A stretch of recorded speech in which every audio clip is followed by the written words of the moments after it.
আসসালামাইকুম। আজকে আমরা দেখব আমরা ঘরে বসে কীভাবে আমাদের নিজেদের ভোট কেন্দ্র সম্পর্কে জানতে পারবো। এজন্য প্রথমে আমাদের যেতে হবে গুগল প্লে স্টোরে, সার্চ অপশনে গিয়ে লিখতে হবে স্মার্ট ইলেকশন ম্যানেজমেন্ট। ইনস্টল দিলাম। ইনস্টল দিলে এটা খুব ছোট্ট অ্যাপ, মাত্র 13 মেগাবাইট। তো কথা বলতে বলতে ইনস্টল হয়ে গেল। এখন আমরা ওপেন করব।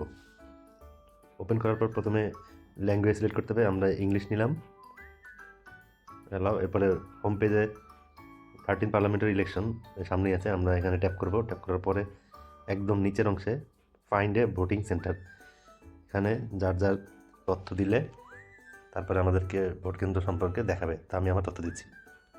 এবার সঠিক ইনপুট দিলাম। এই যে আমাকে দেখাচ্ছে আমার কোথায় ভোট কেন্দ্র এবং কোন বিল্ডিংয়ের কয়তলায়।